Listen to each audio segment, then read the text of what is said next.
The notice had been taped to my door so carelessly that one corner was already peeling off in the morning heat. Bright white paper, bold black letters, official-looking seals printed just faded enough to feel intentional. Notice of demolition. 24 hours. No warning, no conversation, no phone call or knock on the door. Just 24 hours to erase the place I'd built with my own hands. I stood there reading it again and again, waiting for the words to change, waiting for my brain to tell me I was misunderstanding something. But the deadline didn't move. Tomorrow. Same time. If I didn't comply, they claimed they would take further action. Most people would have panicked right there, packed up, started making calls, begging, arguing. I didn't do any of that. I folded the paper once, then twice, slow and deliberate, and slid it into my pocket. Because the moment I read that notice, I realized something important. They weren't confident, they were desperate. But to understand why that mattered, you need to know what this cabin actually was, and why it existed in the first place. I didn't build the cabin as a project or a flex or some weekend getaway fantasy. I built it because I was done being managed, done with the rules that kept changing, done with the feeling that my own home wasn't mine. Years earlier, I'd lived in neighborhoods where every decision got filtered through committees and bylaws and people who barely knew you but felt entitled to correct you. The length of your grass, the color of your door, where you could park, when you could exist quietly. So I left. I bought a small wooded piece of land far enough out that the noise faded away. No shared fences, no communal roads, no overlapping property lines. I checked the records, then checked them again. The land wasn't part of any association. No covenants, no special zones, nothing. Just dirt, trees, and quiet. The cabin wasn't fancy, it wasn't big, but every board had a story. Every cut came from a decision I made standing right there, measuring twice, cutting once. I hauled water. I learned the mistakes the hard way.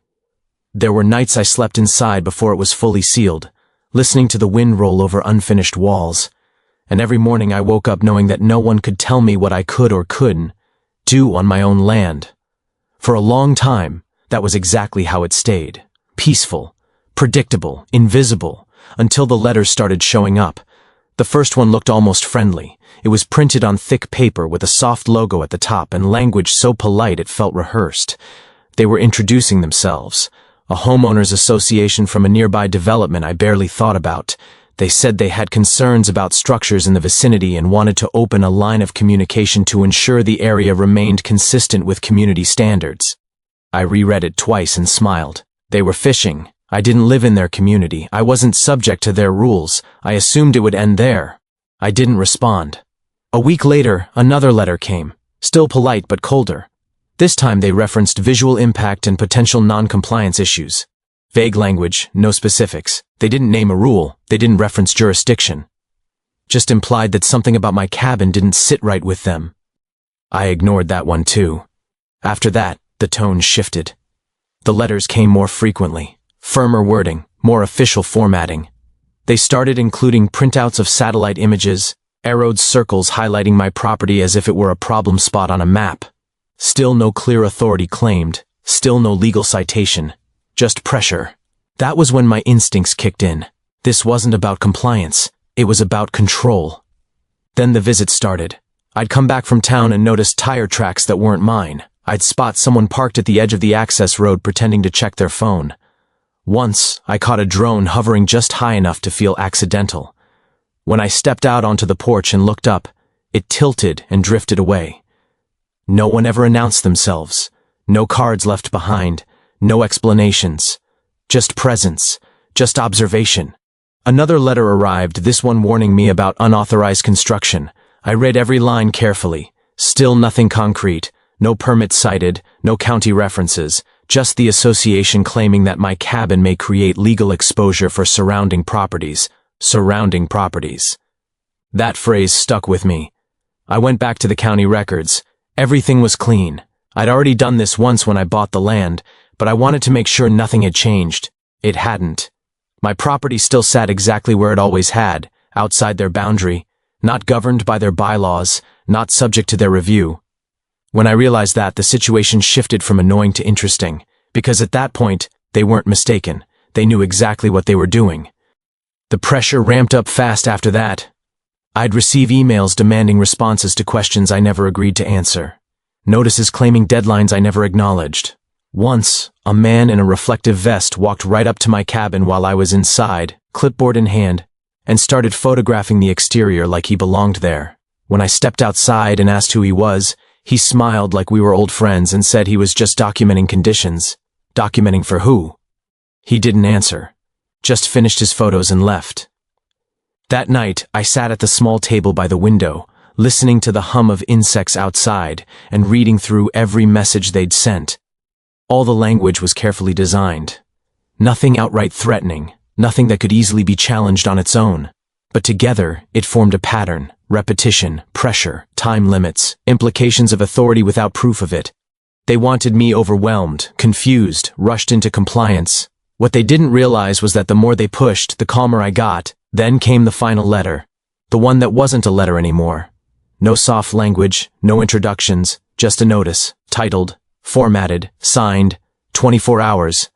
Demolish the structure yourself or face immediate enforcement action.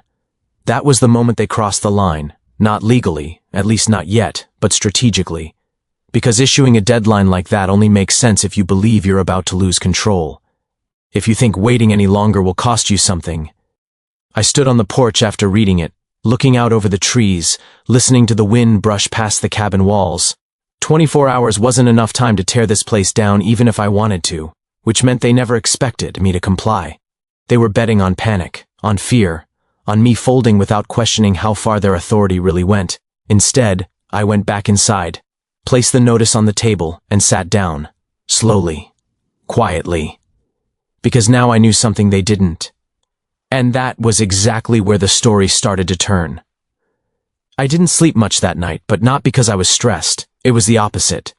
Once the noise shuts off in your head, when the confusion clears and the situation crystallizes into something simple, sleep becomes optional. I sat there with that notice on the table and went over everything slowly, piece by piece, not looking for ways to fight it, but looking for what it revealed. People who hold real authority don't rush like that. They don't compress timelines unless they're under pressure. They don't jump straight to irreversible demands unless waiting would cost them more than acting. That 24-hour deadline wasn't strength. It was impatience dressed up as power. By sunrise, I knew this had nothing to do with my cabin's appearance, permits, or community standards. Those were excuses. The question wasn't what they were saying. It was what they needed to happen before something else did. So instead of making phone calls or sending angry emails, I did something far more useful. I stayed quiet. That morning I went into town like it was any other day. Coffee, groceries, casual conversations. I didn't mention the notice. I didn't let anything change. Letting them believe the pressure was working mattered more than any immediate response. People who think they're winning tend to talk more. They explain themselves. They make statements they wouldn't make if they felt secure. And that's exactly what started happening. By midday, I had 2 new emails, less formal than the notice, almost conversational. One mentioned ongoing development interests in the surrounding area. The phrasing was subtle, buried in the middle of a paragraph like it had slipped by accident. Another referenced timelines affecting multiple stakeholders. That was the first time they'd acknowledged anyone else at all. Stakeholders don't appear unless there's money involved. That sent me digging. Not aggressively, not publicly, just quietly. Public records don't hide much if you know where to look. Zoning requests, planning board agendas, development variance filings. I didn't need specifics at first. I just needed to know whether something big was moving nearby, something time-sensitive. It didn't take long. A large parcel not far from my land had recently changed hands. A holding company name I'd never heard before. The paperwork showed a tight development schedule, phased approvals, and conditional clauses that depended on surrounding land use alignment. That phrase popped up more than once. Alignment, compatibility, visual continuity. Suddenly, the cabin made sense. I wasn't a problem. I was an exception.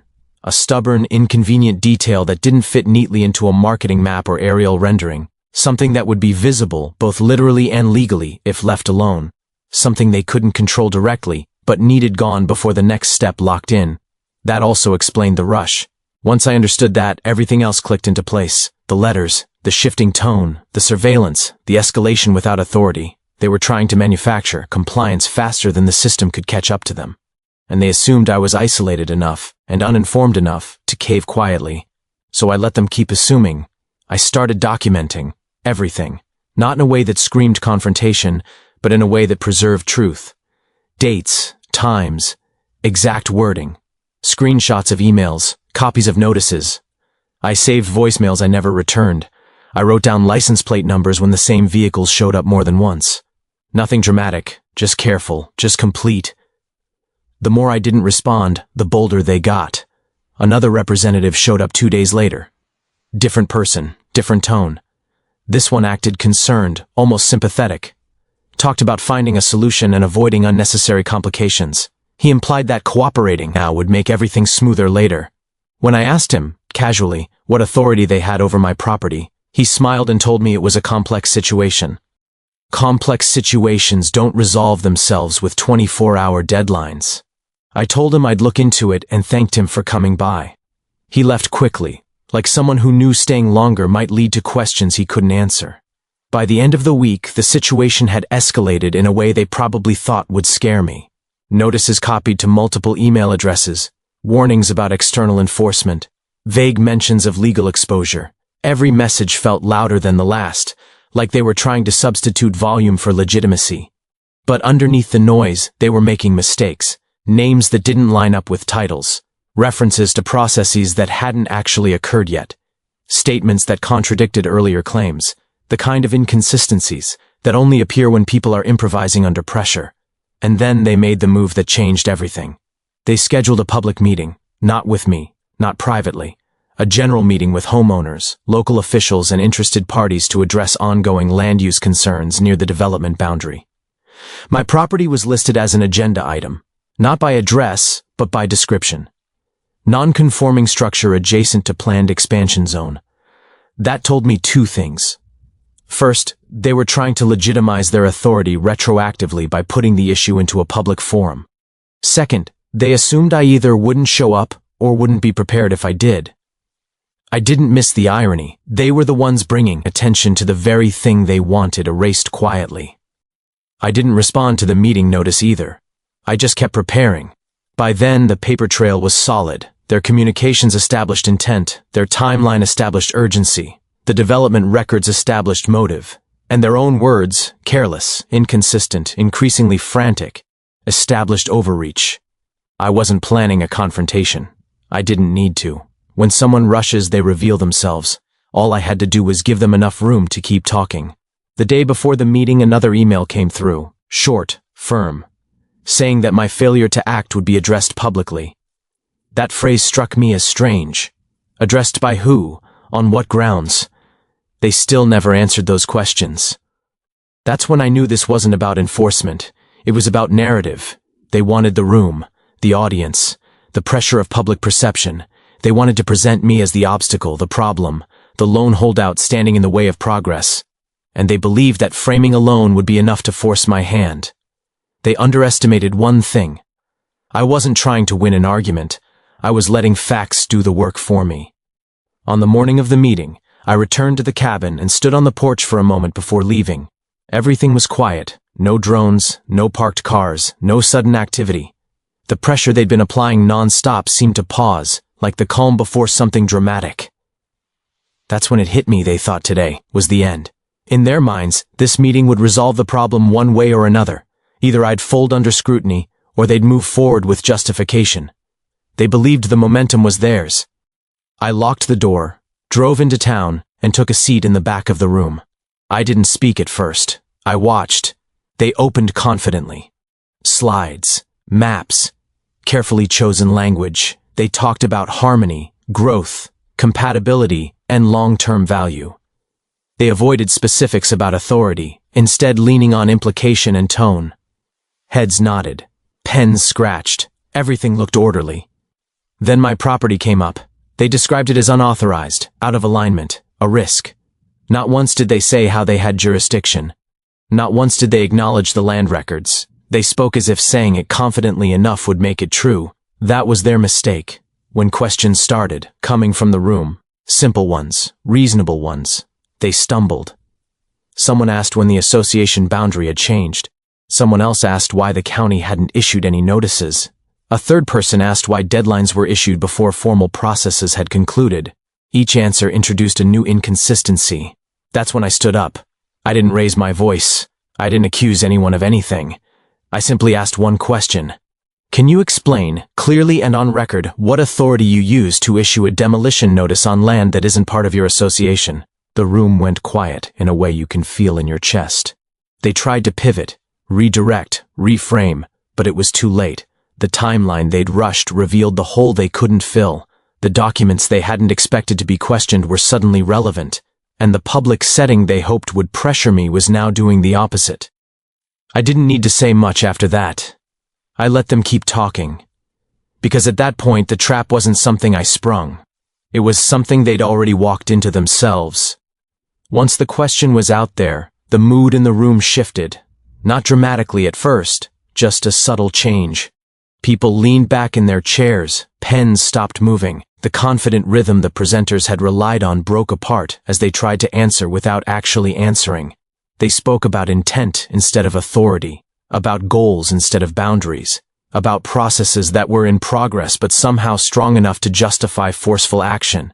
Someone in the audience asked whether a demolition notice could legally be issued without county involvement. Another asked why an association was acting outside its map jurisdiction. Each question fractured the narrative a little more. What had sounded smooth minutes earlier now felt brittle. An official from the county planning office, who had been sitting quietly near the side, finally stepped in. Calm, professional, neutral. He asked for clarification on which statute or ordinance the association was relying on. That was when the hesitation turned visible. Papers were shuffled. A few words were exchanged off microphone. The answer, when it came, wasn't an answer at all. It was a suggestion that the matter might have been prematurely escalated. Premature. That word landed hard. From there, things unraveled quickly, not because of anything I did, but because everything they'd rushed to conceal was now exposed to daylight. The development timeline they were eager to protect suddenly became relevant. The lack of formal notices became obvious. The gap between implication and authority turned into a measurable problem. The meeting ended without a decision. No enforcement, no directive, just a promise that the situation would be reviewed. That was enough. Over the next few days, the communication changed completely. The aggressive tone vanished. Emails became cautious. Some stopped altogether. A formal message arrived stating that the demolition notice was being withdrawn pending review. No apology, no explanation, just quiet backpedaling. Then came the consequences they couldn't reverse. The county opened its own inquiry, not into my cabin but into the association's conduct. It turned out I wasn't the only person they'd pressured. Others had received warnings over lesser issues. Fines implied but never issued. Deadlines suggested but never enforced. All the same tactics, just spread thin enough that no one had challenged them publicly until now. Once that started, the development they were racing to protect stalled. Permits paused. Questions arose that no one wanted to answer under scrutiny. Investors don't like uncertainty, and neither do regulators. Within a month, the association announced major changes. Board members resigned. Policies were restructured. Their authority was scaled back to what it had actually been all along. Quietly, the effort to extend their reach beyond their boundary disappeared. No one ever came back to my property. Weeks passed, then months. The drone never returned.